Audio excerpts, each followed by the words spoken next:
Hello, my name is Brody Springer, and this is for Management 310 with Professor Zhang. Here's the prompt. Just started your first job and want to invest 10,000. Your $10,000 signing bonus. Your colleagues suggest going all in on Tesla because it's the future, and your parents say stick with the S&P 500 index fund. You want to build your own portfolio. Here's all the information. More the key correlations between some certain investments.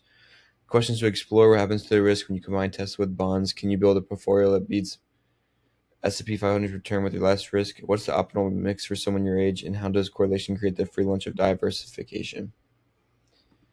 If you go over to Gemini, Google Gemini, I said I'm given the following prompt and I want to work through driver framework when analyzing this prompt. I want to start with the portion of the framework and discover what the investment goals are and what risks are the most concerning.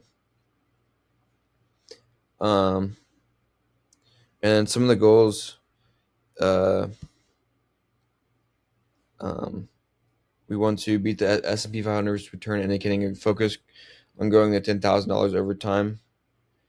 Uh, Also, another goal includes achieving desired return with less risk than the S&P 500. Finding the optimal portfolio mix, and then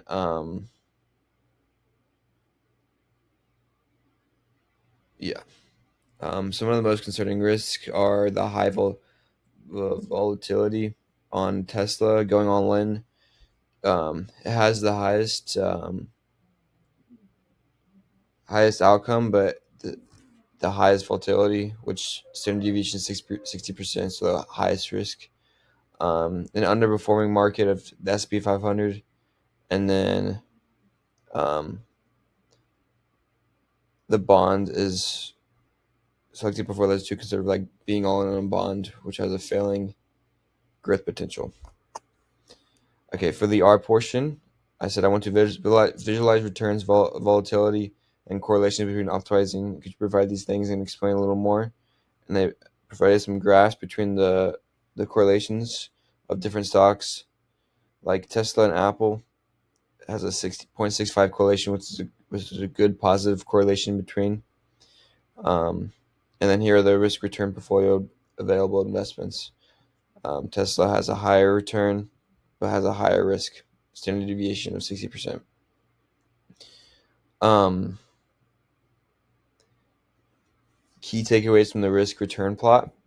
This plot right here is, like I said before, Tesla has a big return rate, but has the highest volatility, which means there's a huge risk.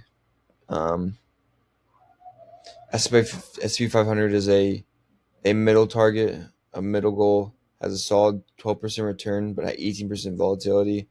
Not much return, and the risk is more than the return.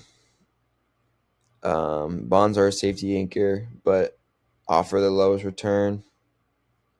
And then if we go to the correlation diversification potential, Tesla and Apple have a strong correlation, which means they tend to move together.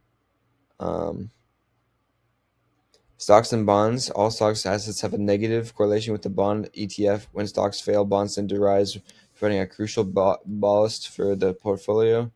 And then Tesla and J&G, the combination, have a hyper growth. Um, they show a slightly negative correlation, meaning their movements are generally independent or opposite. This is a powerful intuitive risk reducer.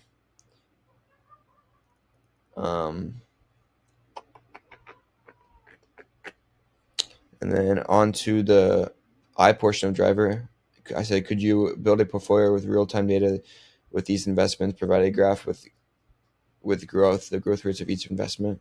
And then I gave us the two graphs again with the risk return profile and the correlations. Um, Real time, the starting price of all these is 27 for Tesla, 29 for Apple. Um, the current price, and then their total 5-year growth. Obviously, Tesla has a 1,450% growth, and then bonds with a negative 12%. And then if we go the growth comparison, all in Tesla, $10,000. Our final value would be $155,000 worth of total return. All in Apple, 89,000. Custom portfolio, 45,000. All in SPY, which is the S&P 500, is 19,700. 97% growth. And then the all in for the bonds, which is the ultra safe method, but we're technically losing money to minus 12%.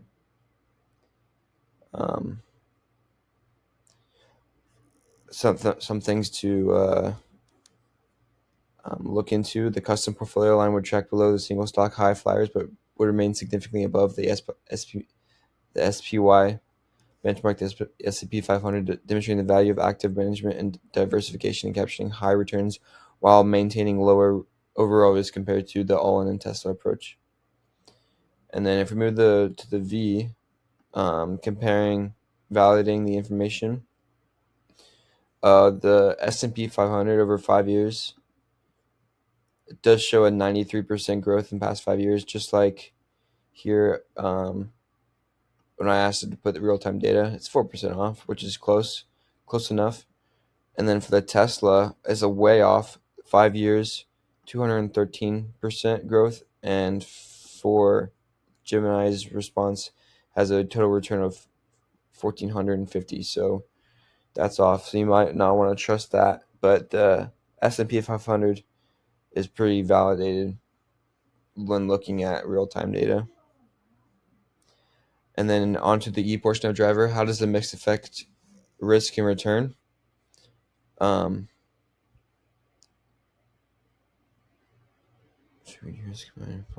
The key findings: the negative correlation between Tesla and the bond, which is a -0.2, successfully lowered the portfolio's volatility below the simple weighted average of individual asset. If you put money in both of the bonds, it's not going to affect, like, if Tesla does good, it's not going to affect bonds that much. And if bonds do good, it's not going to affect Tesla. For the custom portfolio, we had 20% Tesla, 30% Apple, 30% J&G, 20% in bonds. Seeing if it could beat the S&P 500. The expected return for the custom mix, this custom mix would be 16.9%. And the expected return for the S&P 500 would be 12%, which also has a higher volatility. So the goal is achieved if we do this custom portfolio, which is better than the S&P 500. The custom portfolio is theoretically more efficient than the benchmark. It achieves a significantly higher expected return than the S&P 500 while simultaneously incurring slightly less volatility, slightly less risk. For the R reflect, I thought it was crazy to see if you split up your different investments, you'll have a higher risk, or not a higher risk, a higher return than just putting it all into the S&P 500. But also, if you put it all into Tesla, you could make a lot more money, but the risk is higher. It just depends on what you're looking for and if you like risk. Correlations can a little bit predict the future, as the correlation like between Apple and Tesla. You do good on Apple, you do good on Tesla. It could prove some correlations to predict the future, but I wouldn't rely on this information. Thank you.